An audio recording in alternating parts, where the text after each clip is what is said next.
Está começando Direto ao Ponto, um programa de perguntas e respostas.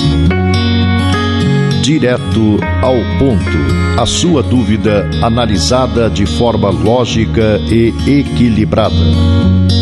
Direto ao Ponto, uma realização do grupo Os Mensageiros. Observando os fatos, tenho a impressão que o mundo está retrocedendo em relação à evolução preconizada pelo Espiritismo. A conclusão está errada?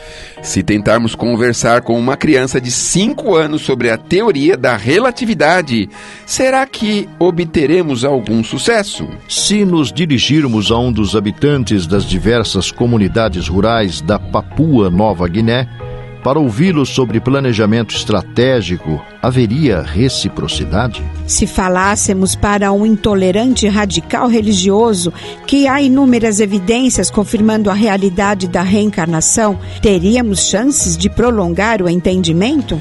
Uma breve reflexão sobre tais questões resultariam numa óbvia resposta: não. As imagens, se associadas a outra criada pelo Espírito Emmanuel, através do médium Chico Xavier na mensagem O Grande Educandário, capítulo do livro Roteiro, publicado em 1952 pela FEB, sobre a Terra ser uma das muitas escolas dedicadas à evolução espiritual, abrigando mais de 20 bilhões de almas conscientes desencarnadas, permitem-nos entender o que acontece neste momento do planeta em que vivemos.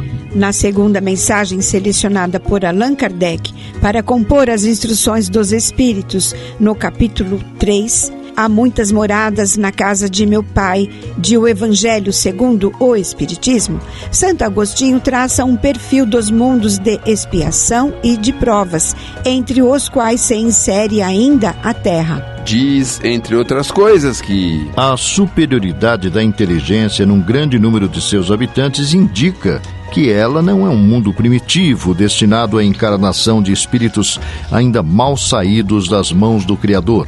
Suas qualidades inatas são a prova de que já viveram e realizaram certo progresso, mas também os numerosos vícios a qual se inclinam são o indício de uma grande imperfeição moral. estão neste mundo como estrangeiros para expiarem suas faltas através de um trabalho penoso e das misérias da vida, até que se façam merecedores de passar para um mundo feliz. Viveram em outros mundos, dos quais foram excluídos por sua obstinação no mal, que os tornava causa de perturbação para os bons. Salienta, porém, que não são todos os espíritos encarnados na Terra que se encontram em expiação. As raças que chamamos selvagens constituem-se de espíritos apenas saídos da infância e que estão, por assim dizer, educando-se e desenvolvendo-se ao contato de espíritos mais avançados. Acrescenta que vem a seguir as raças semicivilizadas, formadas por esses mesmos espíritos em progresso, sendo de algum modo as raças indígenas da Terra, que se desenvolveram pouco a pouco através de longos períodos seculares, conseguindo atingir a perfeição intelectual dos povos mais esclarecidos. A propósito, o Espírito São Luís, na resposta à última pergunta de O Livro dos Espíritos, revela que o momento da transformação predita para a humanidade terrena havia chegado, resultando não só na remoção dos espíritos maus, mas também dos que tendem a deter a marcha das coisas. Isto sugere a atuação de um comando a operar essas ações. Nos versículos 3 e 10 do capítulo 1 do Evangelho de João, apresentado, Jesus diz: Todas as coisas foram feitas por ele, sem ele nada do que foi feito se fez. E estava no mundo, e o mundo foi feito por ele, e o mundo não o conheceu.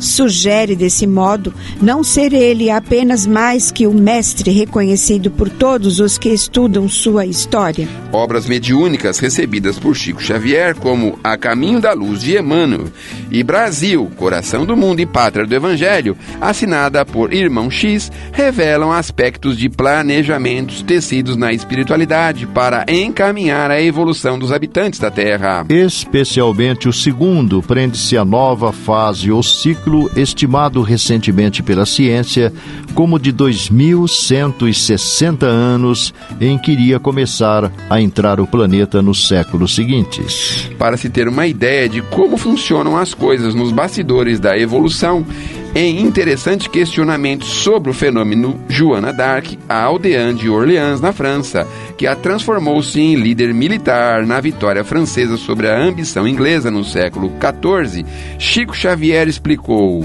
naquela época, os espíritos encarregados da evolução do planeta estavam selecionando os genes que viriam a servir na formação do corpo da Pleiade de entidades nobres que reencarnariam para ampliar o desenvolvimento geral da Terra através do chamado iluminismo francês. Era preciso cuidado para que os corpos pudessem suportar a dinâmica das inteligências que surgiriam. Se a França fosse invadida, perder-se-ia o trabalho de muitos séculos. Então, Joana d'Arc foi convocada para que se impedisse a invasão, a fim de que se preservassem as sementes genésicas para a formação de instrumentalidade destinada aos gênios da cultura e do progresso que renasceriam na França. Especialmente em se tratando da França do século XIX, que preparou no mundo a organização da era tecnológica que estamos vivendo no século XXI.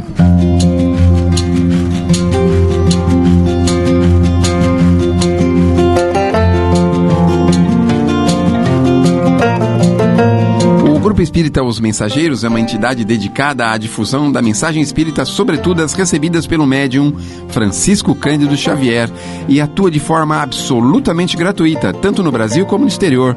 Publica também o jornal Os Mensageiros. O Grupo Espírita Os Mensageiros tem também o seu braço social, a AME, que mantém atividades sociais no Glicério e em Carapicuíba, além de Piedade. Venha conhecer-nos.